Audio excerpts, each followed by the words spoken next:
हरिओम श्री गुरुभ्यो नमः. सर्व साधकांना माझा विनम्र नमस्कार.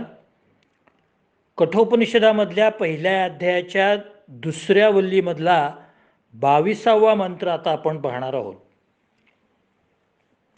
साधको, या 22व्या मंत्रामध्ये यमराज नचिकेताला परमेश्वराचा महिमा जो पुरुष जाणतो तो पुरुष कसा असतो हे सांगतायत. यमराज असं सांगतायत, अशरीरम शरीरेषु अनवस्थेषु वस्थितम महांतम विभुमात्मानं मत्वा धीरो न शोचती. अनवस्थेषु, जो स्थिर राहत नाही, म्हणजे जो विनाशशील आहे. शरीरेषु, अशा शरीरात. अशरीरम, शरीरारहित. अवस्थितम, अविचल भावाने. महांतम, महान. विभू, सर्वव्यापी. सर्वव्यापी म्हणजे काय? आकाशासारखं सर्व व्यापणारा. आत्मानं, परमात्म्याला.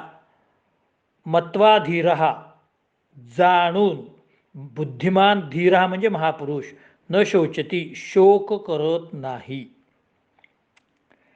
याचा अर्थ असा आहे की यमराज सांगतायत, प्राण्यांचं शरीर हे अनित्य आहे, विनाशशील आहे. प्रतिक्षणाला ते थोडं झिजत असतं. आयुर्वेदामध्ये शरीराची व्याख्या शीर्यते इति शरीरम असं केलेली आहे. म्हणजे जे सतत झिजतं त्याला शरीर म्हणावं. क्षणाक्षणाला शरीर झिजत असतं, ते फक्त आपल्याला जाणवत नाही. तर अशा या शरीराला विनाशकारी आहे असं समजून परब्रह्म पुरुषोत्तम या शरीरामध्ये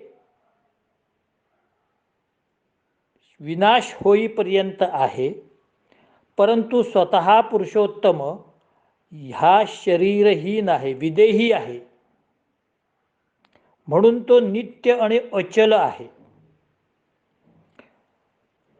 देश काल गुण याहून तो महान आहे, सर्वव्यापी आहे, सर्वांचा आत्मस्वरूप आहे. अशा परमेश्वराला जाणून महापुरुष कधीही शोक करीत नाहीत.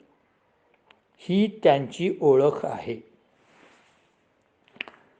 थोडासा खुलासा करूया, याचा थोडंसं स्पष्टीकरण करूया. परमात्म्याचं स्वरूप किंवा परमेश्वराला ज्या व्यक्तीने जाणलेला आहे तो मनुष्य ओळखायचा कसा? तर त्यांनी ही संकल्पना आपल्या मनामध्ये दृढ केलेली आहे की आपलं शरीर हे अनित्य आहे, विनाशशील आहे, प्रतिक्षणाला ते झिजणारं आहे. म्हणून हे शरीर क्षणभंगूर आहे. परंतु परमात्मा पुरुषोत्तम हा अशरीरी आहे. त्याला असा निश्चित असा देह नाही. परब्रह्म हे असंच आहे, त्याला निश्चित देह नाही. तो कोणत्याही रूपामध्ये जाऊ शकतो. 84 लक्ष योनीमध्ये वेगवेगळ्या रूपामध्ये तो आहे. त्याला जर एकच मनुष्यासारखा निश्चित असा देह असला असता तर त्याला ओळखणं सोपं गेलं असतं. पण त्या परब्रह्म पुरुषोत्तम परमेश्वराला निश्चित असा देह नाही. तो निर्गुण आणि निराकार आहे. तो 84 लक्ष योनीमध्ये वेगवेगळ्या रूपामध्ये आहे. तो एवढ्याशा चिलटामध्ये पण आहे आणि अत्यंत अजस्त्र हत्तीमध्ये सुद्धा आहे. म्हणजे त्याला कोणतंही शरीर हे निश्चित नाही. तो शरीररहित किंवा अशरीरी आहे असं यमराजाने सांगितलेलं आहे. त्याला देशकाल गुणामुळे त्याला काहीही फरक पडत नाही. तो आहे तसाच आहे. मनुष्याला वेगळ्या देशामध्ये गेला, वेगळा सीझन सुरू झाला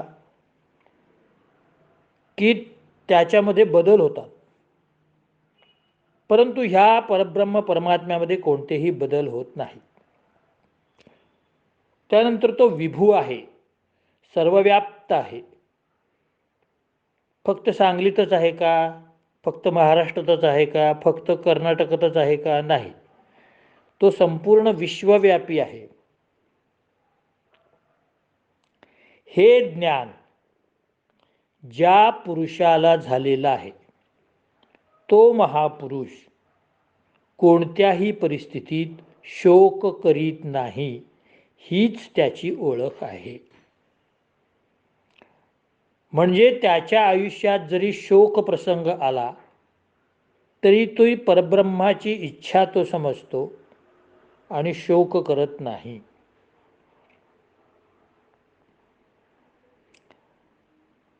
कारण त्याला माहीत आहे की मनुष्याला शोक करण्याची कारणं दोन आहेत.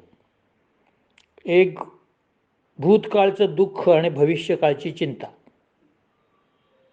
आणि या दोन्ही गोष्टी त्या परब्रह्म परमेश्वराच्या हातात आहेत. तो जरी निर्गुण निराकार असला तरी तो गुणवान आहे. गुणवान म्हणजे सगळं ह्या जगाचं उत्पत्ती, स्थिती आणि लय हे कार्य करणार आहे. म्हणून त्याच्या इच्छेने सगळं काही चाललेलं आहे. हे ज्याने मनामध्ये पक्क ही संकल्पना रुजवली आहे त्याला महापुरुष म्हणावं आणि भगवंताची महिमा त्याने समजलेली आहे असं आपण समजावं. आता हे जे योगी लोक असतात त्यांना ते सुखदुःखाच्या पलीकडे गेलेले असतात. सुखदुःख समय कृत्वा लाभालाभो जया जयो भगवद्गीतेत सांगितलेलं आहे. सुख आणि दुःख हे त्यांना दोन्ही सारखंच असतं, त्यांच्यामध्ये काहीही फरक पडत नाही. संस्कृतमध्ये एक सुभाषित आहे, उदये सविता रक्ता रक्तस्तामळे तथा संपत्तौच विपत्तौच साधूनाम एकरूपता. ज्याप्रमाणे सूर्योदयाच्या वेळेलाही सूर्य लाल असतो आणि सूर्यास्ताच्या वेळेला सुद्धा तो लालच असतो. म्हणजे उदय उत्कर्षाची स्थिती आली तरी तो लाल, संपण्याची स्थिती आली तरी तो लाल असतो. म्हणजे त्याच्यामध्ये सूर्याच्या स्वरूपामध्ये ज्याप्रमाणे फरक पडत नाही त्याप्रमाणे साधू नाम एकरूपता, संपत्तौच विपत्तौच साधूनाम एकरूपता. जेव्हा साधू हे ऐश्वर्यवान असतात किंवा विपन्नावस्थेत जरी असले, दुःखी अवस्थेत असले तरी ते शांत असतात. त्यांना सुखदुःखाचं त्यांच्यामध्ये काहीही बदल होत नाही. असाच हा परमेश्वराचा महिमा जाणणारा पुरुष असतो. आता 23व्या श्लोकामध्ये परमात्मा केवळ पुरुषार्थाने मिळत नाही, तर परमात्मा ज्याचा स्वीकार करतो त्यालाच तो मिळतो. असं सांगताना यमराज म्हणतात, नायमात्मा प्रवचनेन लभ्यो न मेधया न बहुनाश्रुतेन यमेवैष वृणुते तेन लभ्य तसैष आत्मा विमृतेत नोत्माम. अयम आत्मा हा जो परब्रह्म परमात्मा आहे, न प्रवचनेन न मेधया न बहुना श्रुतेन, तो केवळ प्रवचनाने मिळत नाही, तो केवळ बुद्धीने मिळत नाही, तो केवळ श्रवणाने मिळत नाही. मग कुणाला मिळतो? यम एषः वृणुते तेन एव लभ्यः. ज्यांनी याचा स्वीकार केलेला आहे त्यालाच फक्त तो प्राप्त होतो. एषः आत्मा तस्य हा परमात्मा त्याच्यासाठी स्वाम तनुम आपल्या यथार्थ रूपाने प्रकट होतो.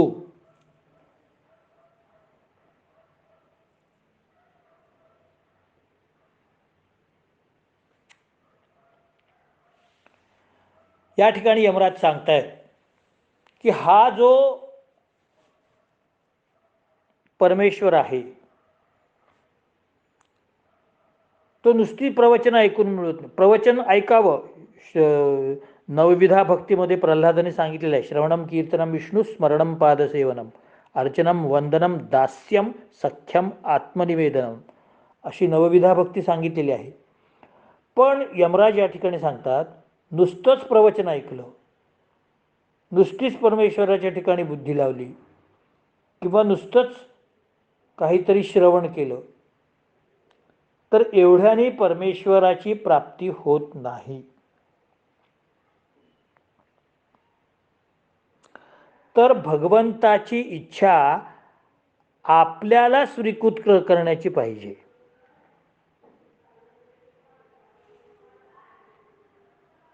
भगवंताच्या मनात असं आलं पाहिजे की याला आपण स्वीकृत केलं पाहिजे.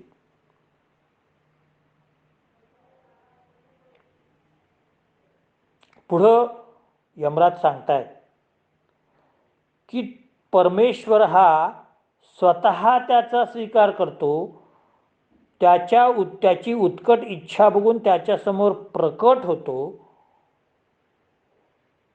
त्याची प्रतीक्षा जो मनापासून तयार करतो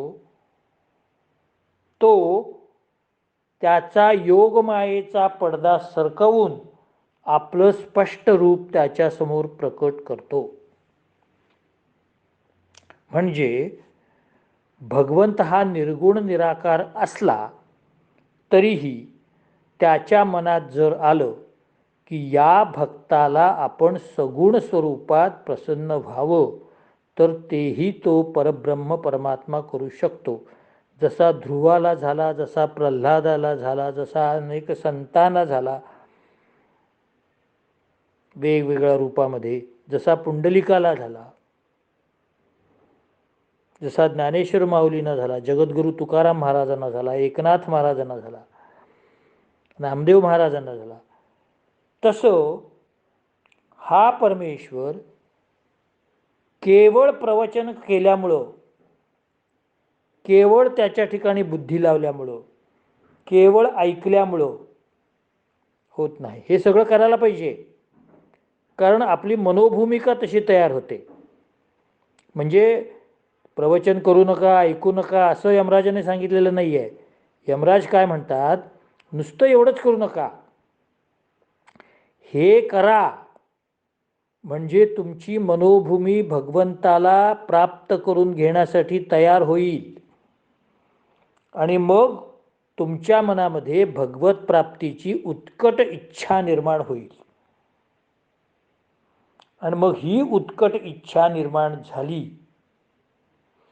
की भगवंत त्याला भेटल्या वाचून राहूच शकत नाही.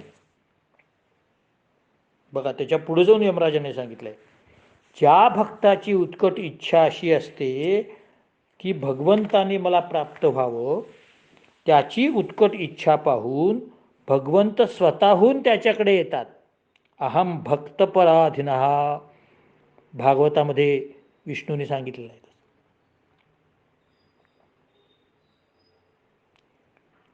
मी भक्ताच्या अधीन आहे, हे महालक्ष्मी मी तुझ्या सुद्धा अधीन नाही.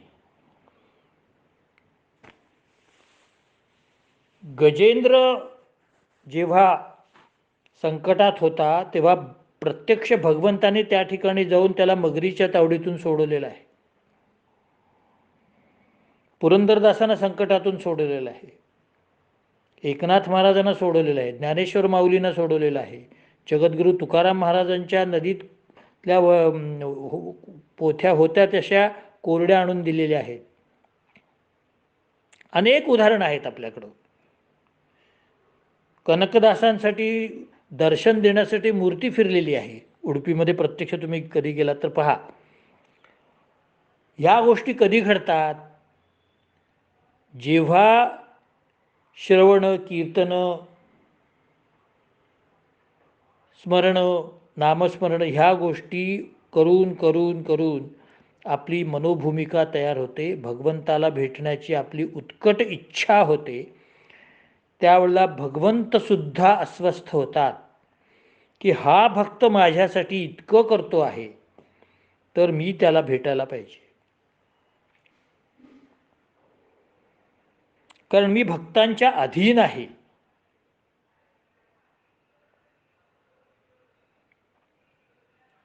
कारण भक्त आहेत म्हणून भगवंताचं श्रेष्ठत्व सगळ्यांना कळलेलं आहे. वारकरी येत आहेत म्हणून पंढरपूर एवढं महान क्षेत्र झालेलं आहे. विठ्ठलाची देवळं जगात भरपूर ठिकाणी आहेत, परंतु ज्या ठिकाणी साक्षात परब्रह्म प्रकट झालेलं आहे, विटेवरती उभा राहिलेला आणि कटेवरती हात ठेवलेला आहे, पुंडलिकाला साक्षात भेटलेला आहे, एका दिवसात भेटलेला नाहीये तो. पुंडलिकाने अनंत दिवस आई वडिलांनाच परमेश्वर मानून त्यांची सेवा केलेली आहे. म्हणून जगाचा मायबाप विठ्ठल रुक्मिणी त्या ठिकाणी प्रसन्न झालेले आहे आणि एका विटेवर उभे राहिलेले आहेत.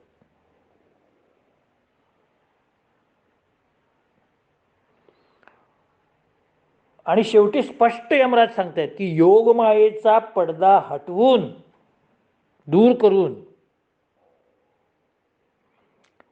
भगवंत आपल्याला का दिसत नाही? आपल्यावरती योगमायेचा पडदा आहे. आपण सतत त्या मायेच्या जाळामध्ये गुरफटलेले असतो. पुढच्या घटकेला काय करायचं हे आपलं ठरलेलं असतं. आता नाश्ता करायचा, मग चहा घ्यायचा, मग कपडे बदलायचे, मग बाहेर जाऊन यायचं, मग हे करायचं, मग ते करायचं, मग पेपर वाचायचा, मग थोडं नंतर जेवण करायचं, मग नंतर एखादा टी व्हीवर सिरियल बघायची, मग परत संध्याकाळी फिरायला जायचं, मग काय येताना भाजी आणायची, मग संध्याकाळी परत सिरियल बघायची किंवा गाणी ऐकायची. हे सगळं आपला दिनक्रम ठरलेला आहे. परंतु भगवंताचं नामस्मरण एक थोडा वेळ दिवसभरातून एक अर्धा तास, एक तास शांतपणे केलं, काही ऐकलं, वाचलं, आपली मनोभूमिका उत्कटतेने भगवंताच्या प्रती होईल अशी आपण तयार केली, मनाची मशागत केली, तर भगवंत आपणहून येतात. केवढं मोठं रहस्य यमराजाने सांगितलंय बघा. निर्गुण निराकार असले तरी सगुण साकार रूपात येतात.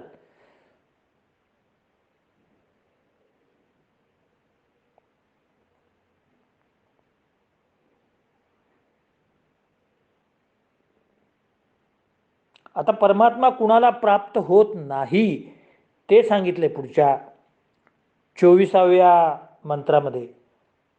ना विरतो दुरितश्चांत शांतो ना समाहितः नाशांत मानसो वापी प्रज्ञाने नम आपनुयात. प्रज्ञानेन अपि सूक्ष्म बुद्धीने सुद्धा एनम न दुश्चरितात अविरतः आपनुयात. या परमात्म्याला मनुष्य प्राप्त करू शकतो, पण त्याचं आचरण जर चांगलं नसेल तर प्राप्त करू शकत नाही. न अशांतः, जो मनुष्य कायम अस्वस्थ असतो, चिंतायुक्त असतो, त्याला प्राप्त करता येत नाही. न असमाहितः, ज्याच्यावर इंद्रियांचा कंट्रोल नाही तो, आणि ज्याचं मन एकाग्र नाही त्याला परमेश्वर प्राप्त होऊ शकत नाही. थोडासा अजून खुलासा करतो. परमेश्वर कुणाला प्राप्त होऊ शकत नाही हे सुद्धा यमराजाने सांगितलेलं आहे. म्हणजे त्याच्या विरुद्ध गुण आपण आत्मसात करायला पाहिजे. जो मनुष्य वाईट आचरण करणारा आहे,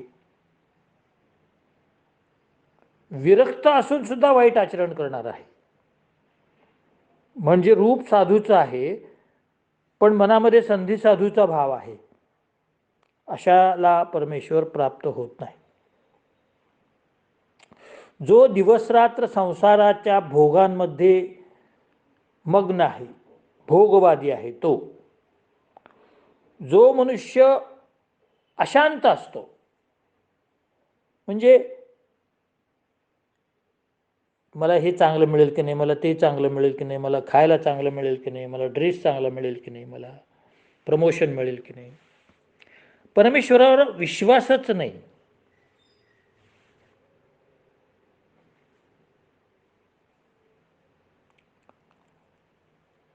जो परमेश्वराची अवहेलना करतो, नास्तिक आहे त्याला, आणि ज्याचं पंचज्ञानेंद्रियावर नियंत्रण नाही, कान, नाक, डोळे, स्पर्शज्ञान, जिव्हा यावर ज्याचं नियंत्रण नाही, पाहिजे तसं खातो, पाहिजे ते बघतो, पाहिजे तिथे स्पर्श करतो, असा जो आहे त्याला परमेश्वर मिळत नाही. योगाची व्याख्या काय सांगितली आहे? योगश्चित्तवृत्ती निरोध हा. या चित्तवृत्तींचा निरोध करून, म्हणजे विरोध करून, जो चित्तवृत्ती म्हणजे काय? चित्तवृत्ती म्हणजे बाह्य आकर्षण. या आकर्षणाला दूर ठेवून जो एकाग्र चित्ताने भगवंताच्या ठिकाणी मन लावतो त्यालाच योग म्हटलेला आहे.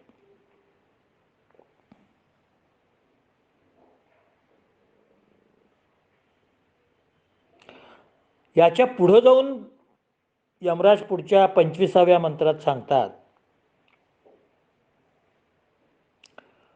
एखाद्या बुद्धिमान मनुष्याला परमेश्वराचं तत्व ऐकून आणि बुद्धीच्या साह्याने विचार करून सुद्धा ते का समजत नाही, तत्व का समजत नाही? परमेश्वराचं परब्रह्मतत्व काय आहे हे त्याने ऐकलं, त्याच्यावर त्याने विचारसुद्धा केला, तरीसुद्धा त्याला ते परब्रह्मतत्व समजलेलं नाही. हे असं का होतं? यस्य ब्रह्माच क्षत्रंच उभे भवत ओदनः मृत्युर्यो सपसेचेन क इत्थाम वेद यत्र सहा. यस्य ब्रह्मच क्षत्रंच उभे, ज्या परमेश्वराचे संहार कालामध्ये ब्राह्मण आणि क्षत्रिय हे आणि सर्व प्राणी मात्र ओदनः भवतः भोजनाची तयारी करतात. मृत्यू यस्य उपसेचन, ज्या वेळेला संहार करणारा मृत्यू ज्याचं भोग्य वस्तूंनी भोज्य बनतो, तो परमेश्वर कसा आहे हे कोण जाणतो बरे? कहा वेद हा, कोण जाणतो? थोडासा हा मंत्र किंचित कठीण आहे, जास्त कठीण नाही आहे. ह्याचा थोडासा खुलासा करतो, स्पष्टीकरण करतो ह्याचं. यमराज असं म्हणतात की मनुष्य हा शरीरामध्ये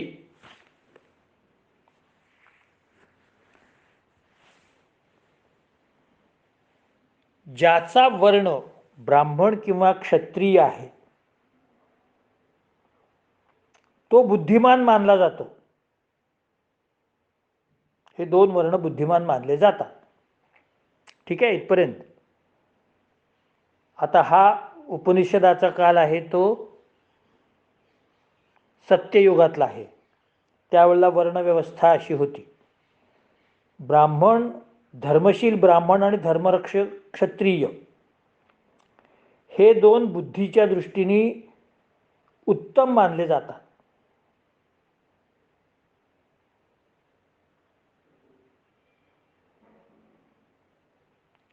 ते परमेश्वराला नैवेद्य वगैरे अर्पण करतात.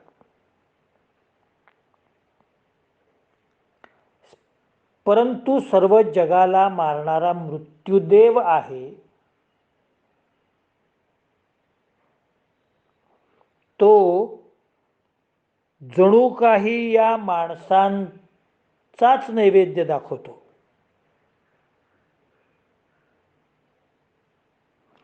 म्हणून संहारक असलेला हा मृत्यूदेव अनित्य मन, बुद्धी आणि इंद्रियांद्वारा समजू शकता येत नाही. ज्याला सामर्थ्य आहे त्यांनी हे जाणून घ्यावे. परमेश्वराच्या कृपेला पात्र होऊन त्याला आपलं तत्व समजून घ्यावे आणि त्याच्या शक्तीची जाणीव करून घ्यावी. म्हणून परमेश्वर ही जाणण्याची वस्तू आहे असं समजून बुद्धीच्या द्वारा त्याचं आकलन करायचा प्रयत्नही ते करतात. आता आणखीन जरा स्पष्ट सांगतो. मुद्दा क्रमांक 1, या संपूर्ण जगामध्ये म्हणजे भारतामध्ये तरी निदान सत्ययुगामध्ये ब्राह्मण, क्षत्रिय, वैश्य आणि शूद्र हे 4 वर्ण होते. उपनिषदाप्रमाणे म्हणजे यमराजाने सांगितलेल्या आत्ताच्या ह्या 25व्या मंत्राप्रमाणे ब्राह्मण धर्मशील आणि क्षत्रिय धर्मरक्षक हे बुद्धीने उत्तम जाणले जातात. परंतु त्यांचा मृत्यू आल्यानंतर सुद्धा ते काळाचे भक्ष्य बनतात. इथपर्यंत समजलं? ते जरी धर्मशील आणि धर्मरक्षक असले तरी त्यांचा मृत्यू आल्यानंतर ते काळाचे भक्ष्य बनतात. काळ त्यांनाही सोडत नाही. त्यांचं जीवन संपलं की काळ त्यांनाही सोडत नाही, ते कितीही धर्मरक्षक आणि धर्मशील असले तरी.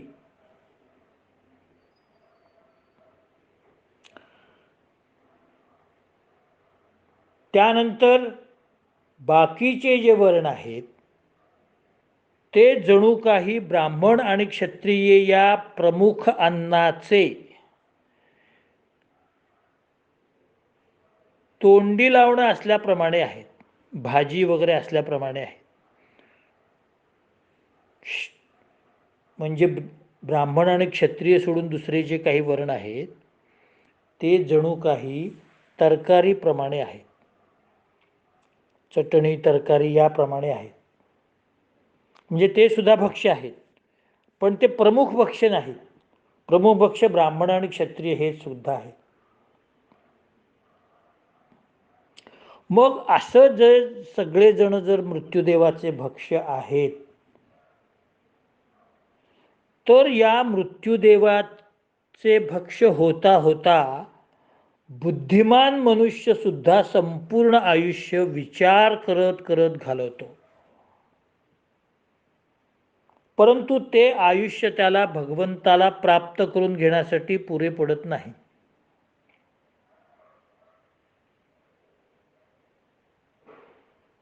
याच्यासाठी अगदी लहानपणापासून म्हणजे ध्रुवबाळ, प्रल्हाद यांच्या वयापासून परमेश्वरामध्येच मन गुंतवलं पाहिजे. म्हणजे आपल्याला ध्यान करायला पुरेसा वेळ मिळेल. काळ आपला घास कधी घेईल हे सांगता येत नाही. काळ देहासी आला खाऊ, आम्ही आनंदे नाचू गाऊ म्हणतात. मृत्यू कधी येईल हे सांगता येत नाही. म्हणून एखादा मनुष्य कितीही बुद्धिमान असला तरी तो परमेश्वराला प्राप्त करून घेऊ शकत नाही. कारण त्याला जर अकाल मृत्यू आला तर त्याची साधना ही अर्धी राहते. आता परत एकदा या श्लोकाचा सारांश सांगतो. यमराजाने या ठिकाणी असं सांगितलेलं आहे की जी माणसं परब्रह्माच्या तत्वाला ऐकतात, बुद्धीद्वारा विचार करतात, परंतु परब्रह्माला ते प्राप्त करून घेऊ शकत नाही किंवा त्याला जाणू शकत नाहीत. हे असं का होतं? याचं कारण असं सांगतात की त्यांनी जरी परब्रह्मतत्वाला जाणलं, ऐकून घेतलं, फक्त जाणलं म्हणण्यापेक्षा कुणाकडून तरी ऐकून घेतलं की परब्रह्मतत्व काय आहे, त्याच्याबद्दल त्यांनी भरपूर विचार केला, परंतु त्यांना जर अकाल मृत्यू आला तर ते परमेश्वराला जाणून घेण्यास समर्थ होत नाहीत. मग यासाठी त्यांनी उदाहरण काय दिले की धर्मशील ब्राह्मण आणि धर्मरक्षक क्षत्रिय हे जास्त बुद्धिमान समजले जातात. ते जास्त लवकर आकलन करून घेऊ शकतात, परंतु त्यांना मृत्यू आला, काळाने हे केलं तर ते प्रमुख अन्न बनतात आणि बाकीचे वर्ण हे दुय्यम अन्न बनतात आणि कोणालाही परमेश्वराची प्राप्ती किंवा परमेश्वराचं तत्व जाणता येत नाही. या ठिकाणी पहिल्या अध्यायातली दुसरी वल्ली संपलेली आहे. हरिओम.